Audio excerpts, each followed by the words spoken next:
Hello guys, another day, another mini vlog. And for this video, way back February 14, 2022.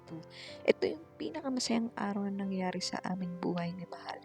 Dahil ito ang araw ng aming simpleng kasal.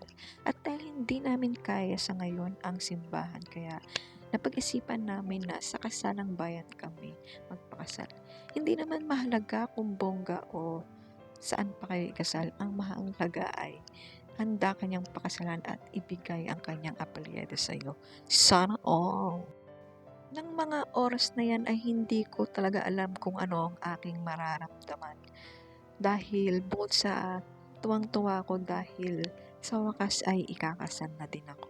Kung hindi nyo nalalaman ay syempre ako ay galing talaga sa broken na pagsasama. At ngayon ay naintindihan ko na kung bakit merong mga taong inilalayo sa ating buhay dahil meron talagang mas darating na mas deserve at karapat dapat sa atin. Ito nga yung time na ako yung mini-makeupan. At dito sa part na to na talagang meron talagang hindi mga nagandahan sa aking makeup dahil hindi daw bagay sa aking skin tone, kesyo ganito. Pero hindi ko na inisip yon kasi ang mahalaga naman ay makasal ako. Kahit ano pang itsura ko dyan, ang mahalaga ay ito ang pinakamagandang araw sa aming buhay. At fast forward na nga pagka-uwi namin galing kasalang bayan, ayan. Dumating yung mga batchmate ko na mga kaklase ko nung high school at ayan, kita nyo naman, talagang hindi nagpahuli at pinasayaw kami with matching kissing scene na may pahapyaw-hapyaw na pera, sana all. Ayan yung time na sobrang saya ko kasi andito rin yung mga kaibigan ko, kaibigan ng aking mahal na asawa. At syempre, andito rin yung mga kamag-anak ko, tita ko, si Ate Irene, yung mga pinsan ko, at syempre sila mama.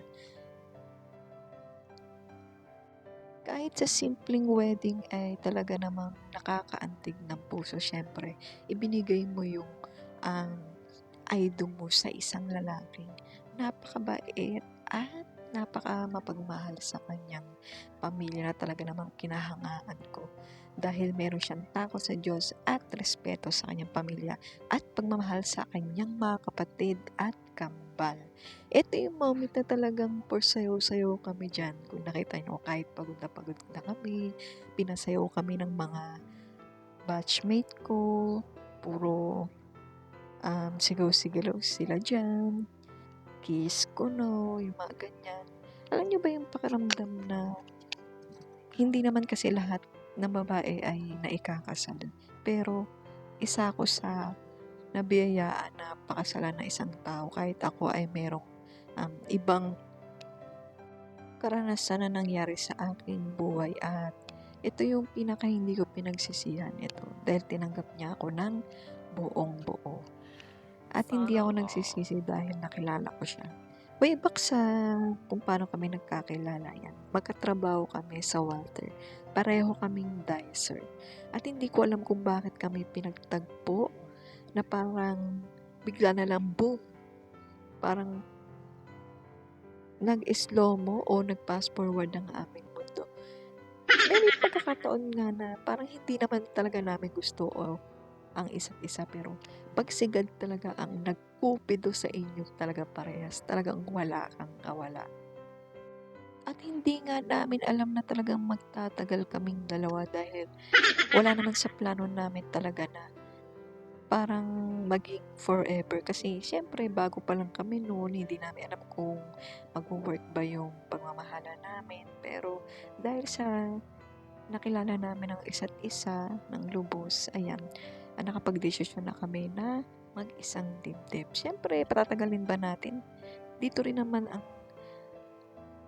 punta ng lahat sa pag-iisang dibdib. Ayan, kita nyo naman, enjoy na enjoy yung mga kaibigan ko dyan with picture and video pa. At sinasayaw namin yung pinaka-favorite kong kanta dyan na syempre for wedding, sana all. Yung mga time na yan halos ayokong matapos yung araw. Kasi gusto ko namnamin yung bawat minuto na sa araw na yan ay nag-isang dibdib kami. Halos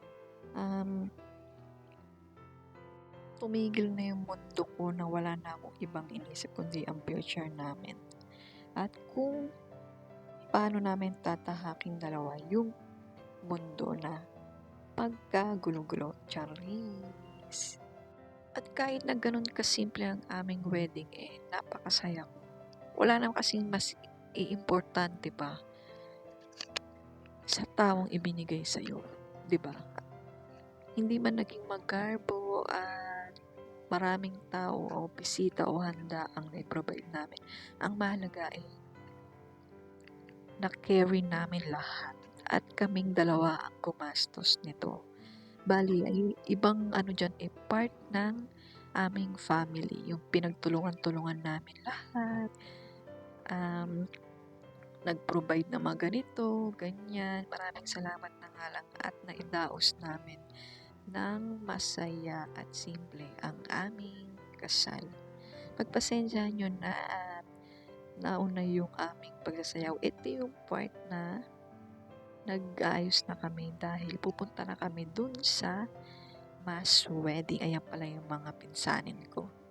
Ayan, maraming salamat sa venue. Ayan, kila Tita B. Ayan, kila Ninang.